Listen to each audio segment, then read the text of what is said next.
Okay, maghabol tayo, 1 o'clock na, overtime ako.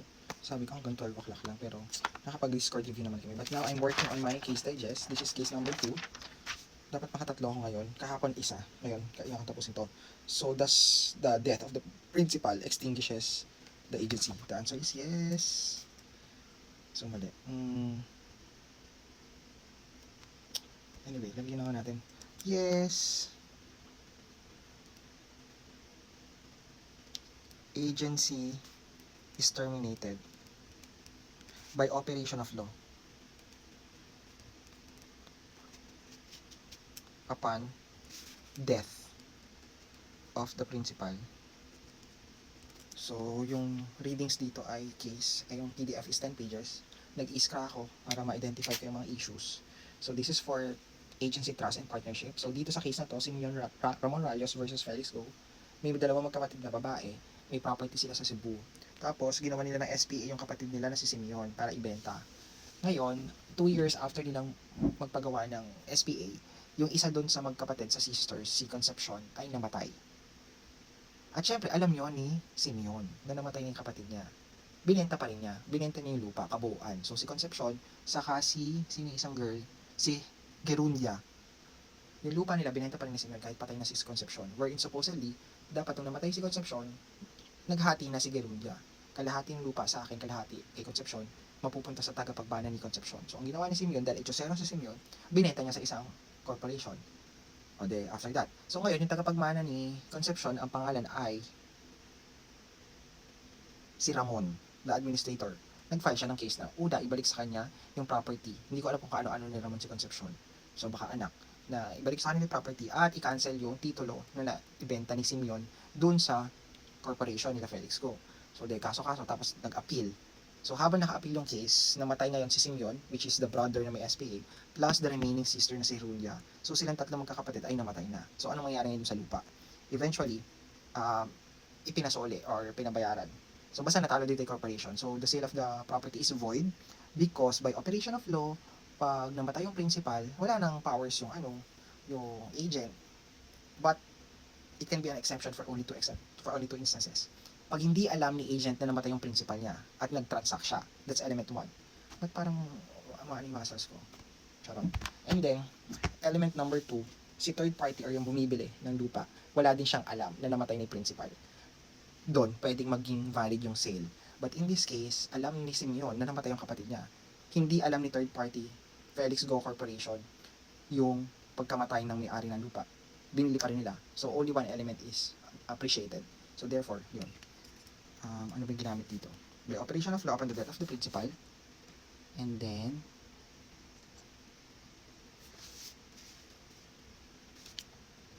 as the will ceases and the source of authority is extinguished. Okay, so done. And that's very legalist in pagsagot. So, the agency is terminated by operation of law upon the death of the principal as will ceases and the source of authority is extinguished. Lagyan ko pa to. Unless, exemption, following article 1931 ba? Applies. Yep. Article 1931 applies. O, diba? Very good. So, done. Second. O, ito. Walang daya dahil start talaga. So, time now is 1:08. Tingnan natin kung gaano kabilis matatapos. So, our next case, ISCRA, is GR. So, very helpful yung ISCRA because nadidiscuss na kung anong topics per case. Hindi mo na kailangan basta, kung wala kang idea, tinatamad ka magbasa ng full case, you can just go to ISCRA and then search the topic that you're looking for, especially sa subject no, na may kinalaman. So, how do you search? So, L21610. L21601. Hindi lumalabas ang L. So, maybe I need to search it by parties involved. Lepanto Consolidate. Ay, hindi madami si Nielsen na lang. Nielsen and Company Inc. Tingnan natin kung lalabas siya. Versus Lepanto Consolidated Mining. So, wala. Bakit? Anong GR number ba kasi ito? So, try natin mag-juris.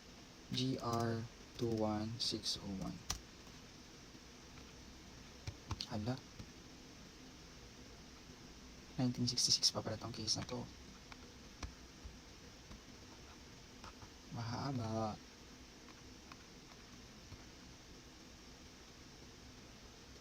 Mali naman. Nelson and Company. Ayun ko dito ang haba. Hindi siya gumagana. Advanced search. Search by term. 1966 to 1986.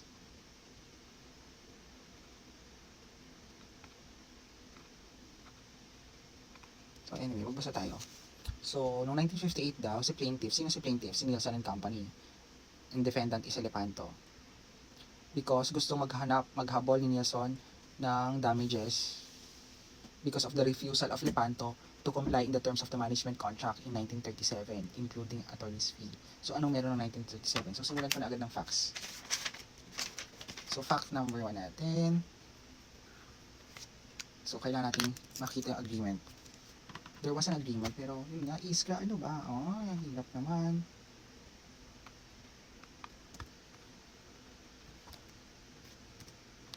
So, anong meron ng 1937?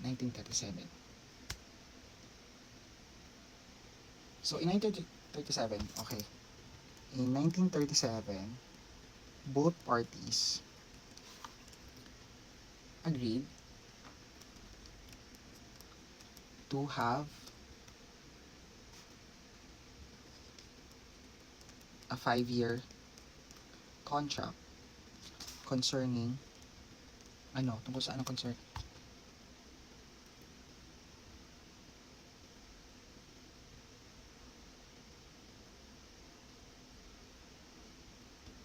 Concerning operation and management of mining properties owned, sino si latter?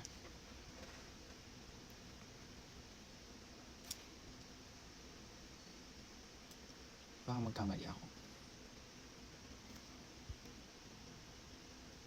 Here, the plaintiff shall be referred as Nelson and defendant as Lepanto.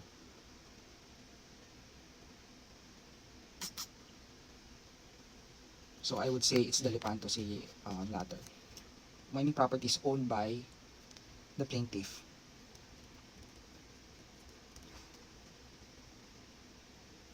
For the amount of 2,500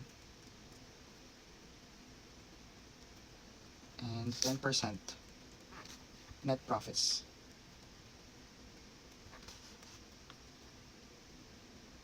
Renewable.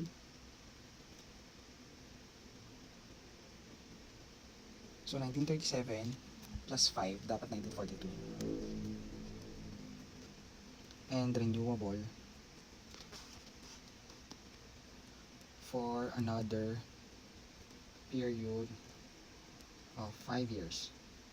Second information, World War II erupted.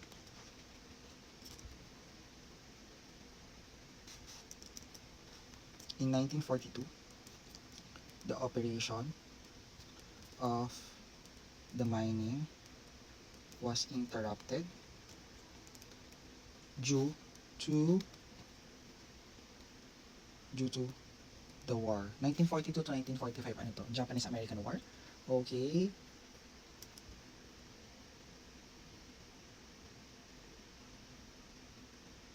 Dito ano? And subsequent occupation of the Japanese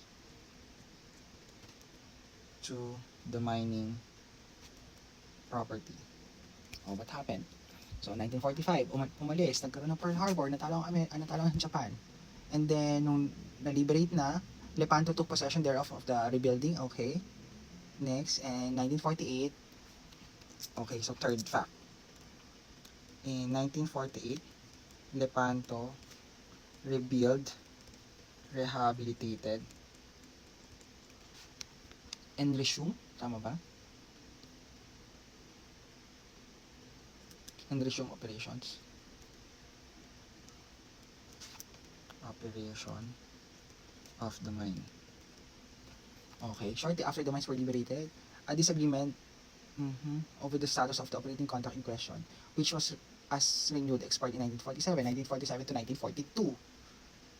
Well, tama, because 1937 plus 5 is what, 1942. The 1942 kung renewable siya, 1942 plus 5, then 1947 daw, expired na dapat. And 1948 nag-operation.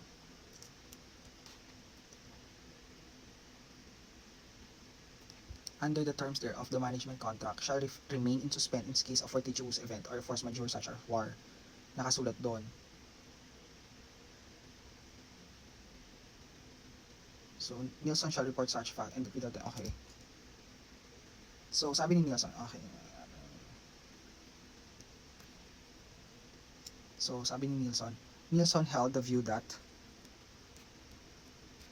so ito, I seen verbatim, galing sa case, view that on the account of war, the contract was suspended. And so, hence the life of the contract. So I would agree here with Nielsen, which the life of the contract should be considered. So this is verbatim coming from the case itself, considered extended. On the other hand, sabi naman Lepanto, the contract expired in 1947. In contrary to the belief of Lepanto that the war did not operate to extend further the life of the contract. Even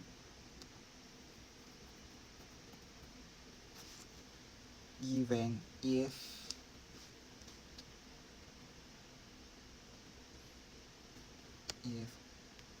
under the terms in clause 2, exhibit C, clause 2 of exhibit C,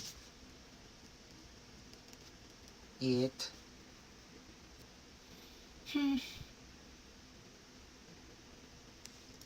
states such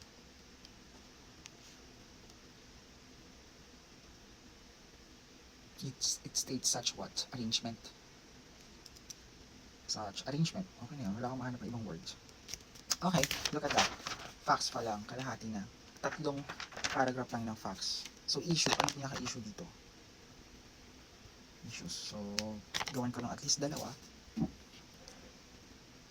diba? 1 o'clock, 21 minutes na ang tagal. So, suspension daw of the... Bakit parang lumalaki yung braso ko? Tumaba kasi ako ng tuplos eh. Medyo... So, the suspension of the events must take place. 1 is force majeure, beyond the control of Nielsen, and it must adversely. Okay. So, issue ko, did the war suspended the terms, suspended the life and terms of the contract between the 2 parties? I would say yes. Pero let's check. Does the evidence on record show that these conditions had existed, which may just discuss? Go to the evidence. In this matter, the this court can take judicial notice of war. Lepanto mines were no exemption kasi dinestroy daw siya. Okay, were destroyed upon the orders of the U.S. Army to prevent the utilization of the entity. So it is then undeniable that on the 1942, the operation of Lepanto mine stopped or became suspended as a result of the destruction of the mill. Something like that. Nielsen, consequence, adversely affected the work of the mining. Okay, February 92. As of that month, the contract still had 60 months to go. Bakit 60 months to go? 5 times 12. O, 1937. Okay. So, 1937 nagsimula yung unang contract plus 5. So, matatapos siya ng 1942. If 1942 nga na-destroy. Okay. On the other hand, the record shows that the defendant admitted that the occupation forces operated its mining property subjects to the management contract. It appears that the liberation of the mine was 1945. Pero marami pa rin booby traps. Okay. It is therefore clear from the foregoing that Lepanto mines were liberated only in 1945. But because of the period of rehabilitation and construction, 1948 siya talaga totoo. Hence, the contract kukulit. It cannot be said that the suspension of the contract ended on that date in 1945. So, 1942 plus 5. So, dapat 1947 kung tuloy-tuloy. So, hence, the contract must still be deemed suspended during the succeeding years of the construction of the and rehabilitation, as this period can only be said to have ended in 1948, when, as reported by the defendant, the company officially resumed the mining operations in Lepanto. It should be stated that this is the period suspension, from 1942 to 1948, is the one urged by the plaintiff. It has been shown that the operation of Lepanto mines has been suspended, whether such suspension had the effect of extending the period of management. Okay, to elucidate this matter, we need again to resort to evidence. So, mining operator, force majeure. Okay. 1937 daw. Hitugtugit na. Okay. So, hindi tayo nagbabasa. Kung gusto lang natin makuha yung sagot. Ang haba. Construction and interpretation of document. The intention of the parties must be sought. Rule 130, Section 10. This is the basic rule in the interpretation of contracts because all other rules are ancillary to be a certain meaning, whatever. Okay.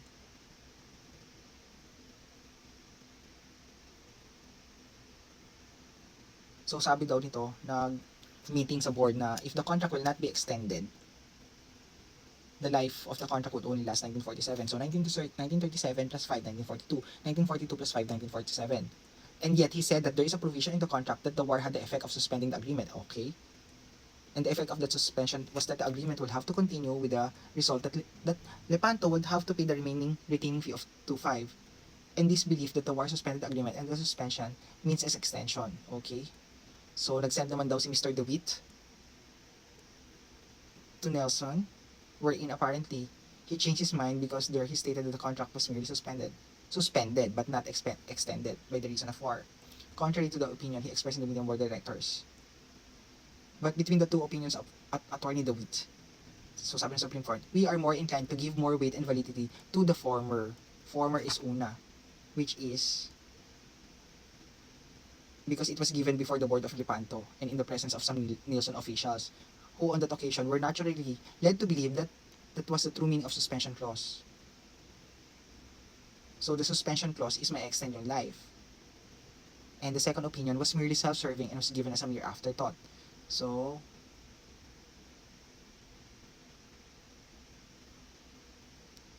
in holding that the suspension of the agreement meant the extension of the same period equivalent to this, we do not have the least intention of overruling the cases cited by the appellee. We simply want to say that the ruling laid down does not apply here because the material facts involved therein are not the same as those obtaining the present. The rule of stare decisis cannot be invoked when there is no analogy between the material facts of the decision replied upon and those in the instant case. Sinayt nila yung Victoria Planters Association versus Victoria Milling Company. So, ang tanong nga, ano nga? Saka lastly, Doching, Iso, Yang Chongko versus Court of Appeals. Latches. Prescription. Okay. So, are these requisites present in the bar? The first element is conceded by appellant Nielsen when it claimed that defendant refused to pay its management fees. And refused the management. Okay. And the second element, while is it true that Nielsen knew since 1945 that appellee Lepanto has refused to permit it to resume management since 1948? Appellee has resumed. It filed complaint on only 1948 lang sila nag-file ng 1958 lang sila nag-file ng case. So nag-ooperate na in 1948 plus 250 plus 8, okay, may 10 years na. Delay in the filing of the present action. We find the delay justified and such action cannot constitute laches. It appears that appellant had not abandoned its right to operate the mines or even before the termination. So nag-claim na daw as early as 1945 its right for the extension of the contract. At sinisingil nila balance from 1941. It was only daw in June 25 that appellee finally denied the claim. Okay. Third element is the laches absent the case. So si appellee hindi daw masasabi na si Nilsson will assert its right. So the evidence shows that Nilsson had been claiming for some time its right under the contract as shown above. Then fourth element. So si Nilsson hindi siya guilty of laches kahit man-delay yung kanyang pagka-file of complaint kasi nakikipag-negotiate pa naman siya. Then it appears that Nilsson asked for arbitration which was granted, and then the committee tried to evade the issue, and then Mr. Farnell offered Nilsson the sum of 13,000 by way of compromise of all its claim arising from the management contract, but apparently the offer was refused. Negotiations, okay, the defense of laches is okay. Had the action of Nilsson prescribed, the court, ACUO, held that the action of Nilsson is already barred by the statute of limitations. And that ruling is now assailed by the appellant in his appeal in urging that the court okay. The first claim in this regard to the 10% of share in profits is in 1941. Inasmuch as Apelio Lepanto alleges that the correct basis of the computation of the sharing should be provided in the clause 5 of the management, which is 1940, the question must be first elucidated before the main is discussed. Ay, ang haba. Oh my God, ang haba. Dead ba na? Skip. So si Nilsson, ang hinahabol niya, shares in dividends from 1941, and then profits ng 10% from 1948. Ang haba. So we find the preponderance of evidence is to direct that Nilsson had insisted in managing the mining property soon after liberation. In reports Lepanto submitted to its stockholders for the period 1941 to 1946, the activities of Nilsson's official in relation to Nilsson's insistence in continuing the management. Ang haba. Oh, ano to? And in the first category, Lepanto's report. So, 1949, 10%, 1950, monthly. October, December, ba't meron ganun? March, June po kailan sila nagbabayad. Ang pinakalas nila ang 20% in 1953. Hindi ko mag-gets.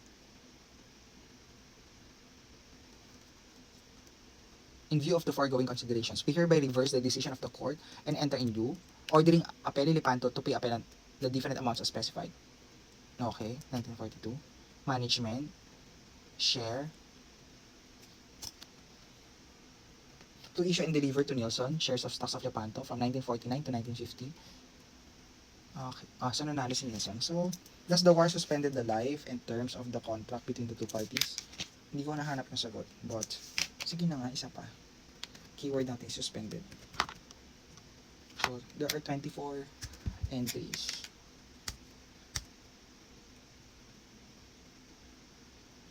As long as these two conditions exist, the agreement is deemed suspended because force majeure and okay, so yes. But that's the explanation. Yes. Oh, ano pa? Can the plaintiff recover? May salita ba ditong recover? So, meron tatlo. Recover certain sums of money representing damages. Okay. Okay, so recover sum of money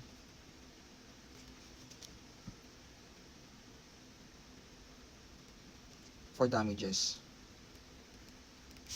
For damages based on the defendant's refusal to comply with the terms of management contract. The answer again is yes. So ruling number 1, yes, patapos na ako. 136 issues and then ruling. Paano ko tatapusin yung 7 bukas? Tapos sasabay na namin yung trabaho.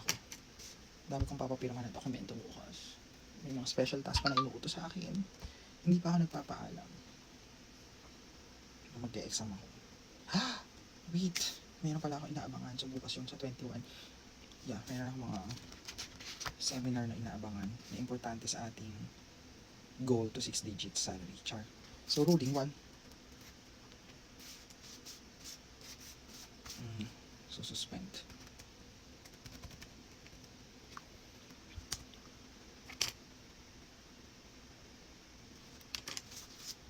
Based on the management contract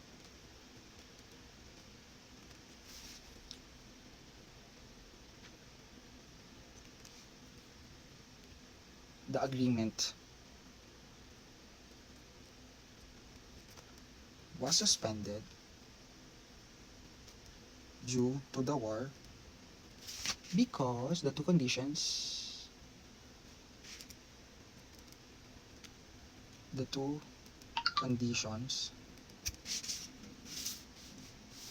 so ano yung condition na yun? Condition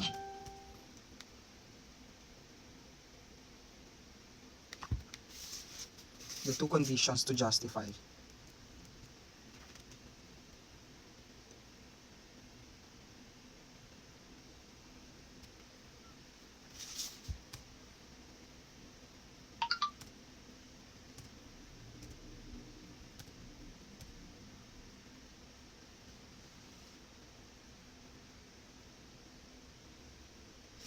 okay, or because the two conditions to justify suspension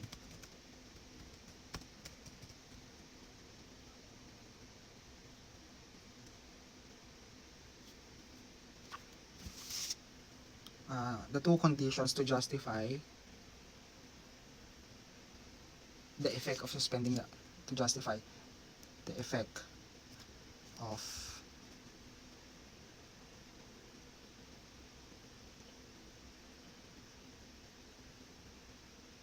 or ano ka lang the effect of force majeure na lang majeure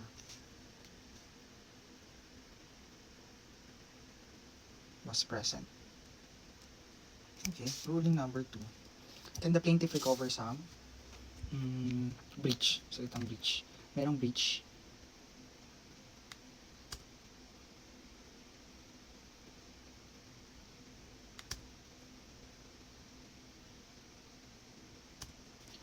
Okay, payment pa lang. Payment. Hindi.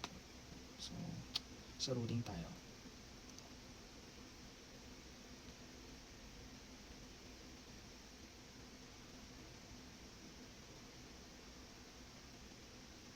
Reverse the decision. Yeah. The court reversed the decision. Sinong court bang una-una? Court of first instance. The decision of the court of first instance and ordered defendant to pay the plaintiff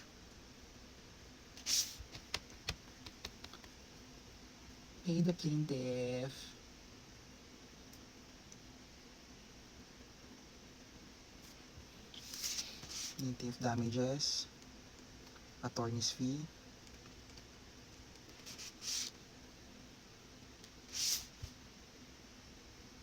legal interest,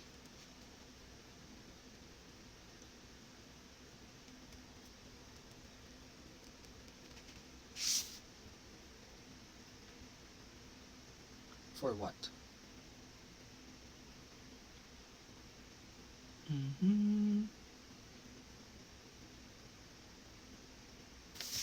And all related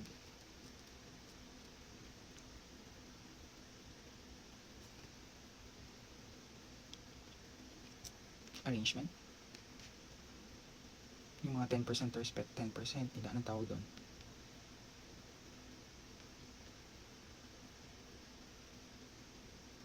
And all related ano lang, contract term arrangement of sharing profits. May salita bang profits dito? Yes, net profits, management fee and profits na, arrangement of sharing profits and management fee. Okay, so 1:43 and I started like what? 1 o'clock. So for me to finish 1.5 case digest, na first time kong babasahin yung case and all, that took me 45 minutes. So I would say one case digest, roughly around 30 minutes. I just need to pick the topics and then I try to use Iskra to help me with the syllabi. And then yeah, So, ganun lang. So, hopefully, ayun, 3 na siya out of 10 bukas. Gagawa pa ako. But at least happy, makakatulog ako ngayon ng maganda. Maganda. Like, not beautiful, but, payapa and all. Because I know na meron akong ginawang productive. So, ayan na. Babay na, matulog na. Maghabol na ng 1:44 plus 5 hours. So, 5:44 plus 5 hours. 6:44. Ay, hindi pwede. Dapat 6 o'clock ako gumigising. Then, mamamayan siya pa ako. So, kailangan tulog ko. So, kung 2 o'clock ngayon, 4 hours. And I will hate myself later. Dahil 4 hours lang tulog ko. So, try ko mag-nap ng lunchtime. So, yun lang. Bye!